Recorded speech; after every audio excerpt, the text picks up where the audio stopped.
welcome to the National Dodgeball Championship here in Moscow. Today we also have a wild lineup of teams battling for the title of the champion. I'm your host, Kiana Walker, and today I am accompanied by the lovely Chantell Lowe. How are you doing? Great, Kiana. Everything is great. I'll tell you what I'm most excited about today is that we have a wonderful lineup of teams ready to duck and throw. Excellent. Hey, today we also have a special announcement to bring to you from the American Dodgeball Association of America. Chantell, can you tell us more about that? Absolutely, Kiana. As we know, dodgeball requires an immense amount of motion. However, perception of that motion really plays a role in which we complete that motion.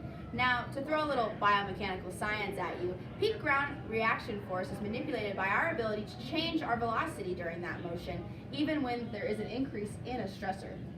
Our ability to become more stressed, or as they say, more compliant, when competing in a jumping motion, allows us to manipulate the peak ground reaction force.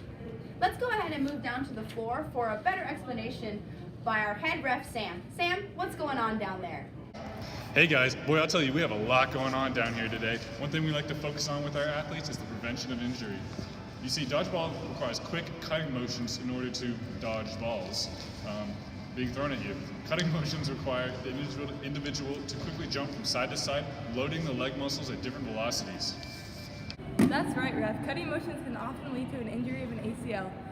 One way we're told to avoid injury is in the motion and in the sport is to avoid excess knee extension greater than 40 degrees. Extending the knee causes the individual to be more stiff and have a greater change in velocity over a smaller length of time. This ultimately increases acceleration, which will increase peak ground reaction force, which puts an immense amount of force on the knee, which can lead to ACL rupture. You heard it here first, folks. Now back to you, Kiana and Chantell. Thanks, Sam. Boy, what a crowd today. Hey, Kiana, down on the floor, why don't you tell us a little more about what's going on with the shoulder of our athletes? Ground reaction force could also be a factor in shoulder injuries. The dodgeballer needs to make sure that they are throwing the ball correctly and going through the 5 different phases of throwing: the wind-up, cocking phase, acceleration phase, deceleration phase, and the follow-through.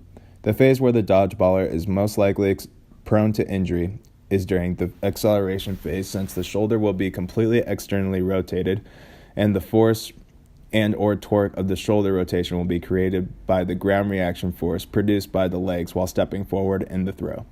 Rotator cuff injuries can happen since the force created by bigger muscles in the legs can achieve far greater torque than the shoulder can take, resulting in muscle tears without the correct flexibility and or conditioning of the shoulder.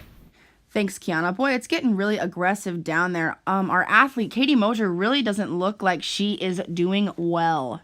Breaking news, we've just seen that an athlete, Katie Mosier, has been hurt on the floor, and we're down here live to interview with her. Katie, what happened? Well, I think I ruptured my ACL. How did this happen? I was just dodging those balls and I cut really fast to the side. It was super cool. And I just came out, my knee was all straight, and I felt a sharp pain go up through the front of my knee. What could you have done to prevent this injury? Well, if I had added more flexion in my ankle and my knee, it would have increased the amount of time it took for me to accelerate and hit the ground, therefore lowering my peak ground reaction force.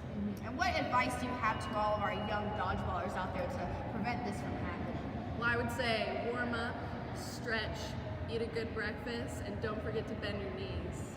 You heard it here, folks. Katie, I hope you feel better. We'll take it back to the studio with Kiana.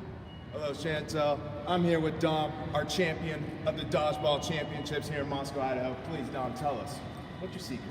Well, you see, I optimized my projectile motion by that sweet throw, and unlike my opponent, Katie, I was more compliant, which allowed me to have more shock absorption and better force production.